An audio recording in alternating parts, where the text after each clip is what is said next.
Hola chicos, soy la profesora Soledad Parada y hoy día vamos a hablar sobre los conceptos relacionados con la tartamudez y lo que necesitamos conocer para poder hacer un diagnóstico de tartamudez en niños, ¿ya? Lo primero que vamos a ver en este video son generalidades de la tartamudez, vamos a definirla, vamos a caracterizarla y hablar sobre conceptos de fluidez y desarrollo. Una definición clásica implica caracterizar la tartamudez como una alteración de la fluidez que se caracteriza por tener interrupciones anormales del flujo de habla que van a producir que el habla no sea ni continua, ni suave, ni rápida en un individuo, y esto se percibe por el individuo como una pérdida de control de su habla.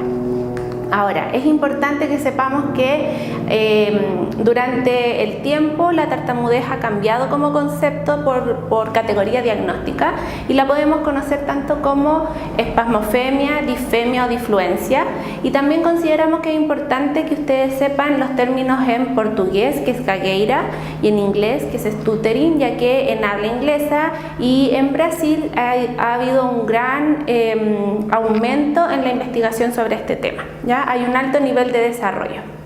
La tartamudez, hay distintos tipos de tartamudez. Nosotros vamos a estar hablando de la tartamudez del desarrollo, ya que sabemos que la tartamudez también puede ser adquirida, por ejemplo, por un accidente o con causa psicogénica. Sin embargo, la que nosotros vamos a hablar es la tartamudez que se desarrolla en la infancia y que se conoce como una tartamudez persistente.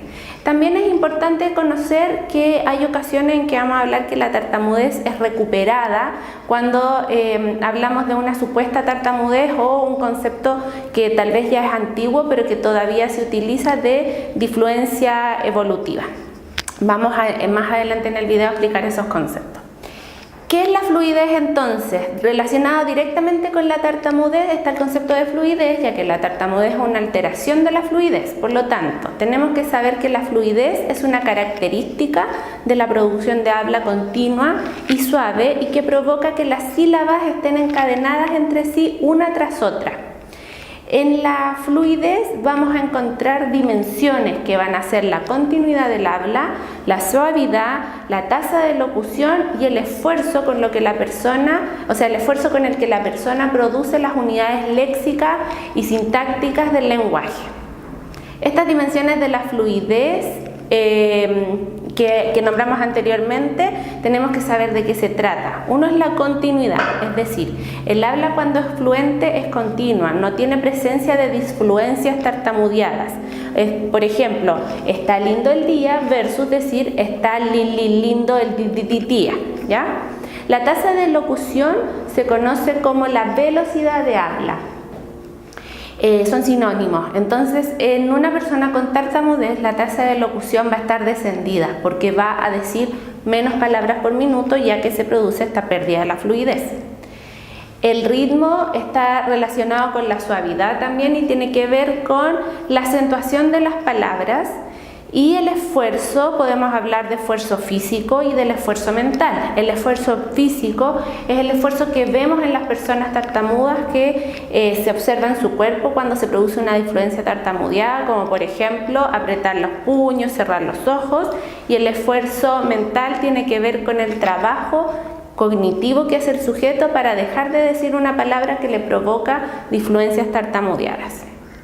La fluidez siempre se va a ver afectada tanto por factores personales como contextuales. Ahora, cuando hablamos de fluidez y de disfluencia, tenemos que conocer los tipos de disfluencia, ya que efectivamente dentro de la tartamudez vamos a hablar de disfluencias tartamudeadas. Es importante que las conozcamos porque esas son las que vamos a analizar. Sin embargo, en el habla también se producen disfluencias comunes. Yo, por ejemplo, durante este mismo discurso puedo equivocarme en una palabra y eso va a ser una alteración de la fluidez, pero no es tartamudeada porque es una alteración común. Las disfluencias tartamudeadas ocurren dentro de la palabra y se reconocen como repetición de palabra monosílaba, por ejemplo, el niño que estaba jugando, repetición de sonidos, yo quiero comer que, ahí estoy repitiendo el fonema k. Repetición de sílabas, por ejemplo, yo quiero una pelota. Bloqueo, cuando la persona queda bloqueada para decir el fonema, por ejemplo, me lastimé el dedo. prolongaciones que ocurren principalmente en los fricativos, por ejemplo, me siento muy feliz, y pausas que duren más de 3 segundos durante la conversación y en sitios inapropiados, por ejemplo, yo no quiero comer. Intrusión es cuando hay un sonido principalmente oclusivo que se mete dentro de una frase y que no tiene relación con la palabra, por ejemplo, el avión. Esas son las difluencias tartamudeas que nosotros vamos a analizar. No todas las personas con tartamudez tienen todos los tipos, pero es importante saber cuáles son los tipos que presenta el niño con el que vamos a trabajar. Otro concepto importante a conocer es sobre el desarrollo de la fluidez. ¿Por qué? Porque como podemos ver, esta es una función que se desarrolla y se consolida cerca de los 7 años. Y alrededor de los 4 años puede haber lo que les había comentado anteriormente, se puede producir la disfluencia evolutiva. Es decir, los niños es normal que en algunas ocasiones alrededor de los 4 años tartamudeen. Pero no es una tartamudez propiamente tal porque se producen repeticiones de sílabas o de palabras, pero no hay un esfuerzo visible en el niño, no hay una ansiedad para hablar. Ahora, ¿por qué es importante saber esto? Porque el niño, mientras está desarrollando esta fluidez, también está desarrollando el lenguaje y también está desarrollando su sistema socioemocional y sus capacidades cognitivas.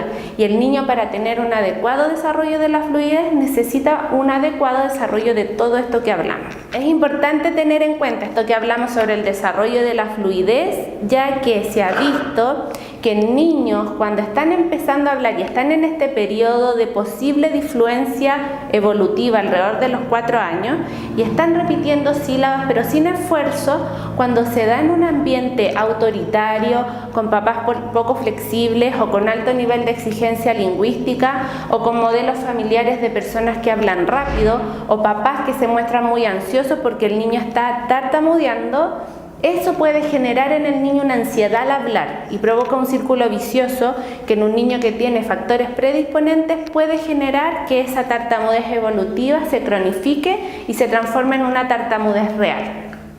¿Por qué es importante saber eso? Porque quiere decir que si a la consulta llega un niño de 4 años, en esta situación yo debería evaluar el ambiente comunicativo, dar pautas de comunicación adecuada a los papás para evitar que se produzca este círculo vicioso de la tartamudez.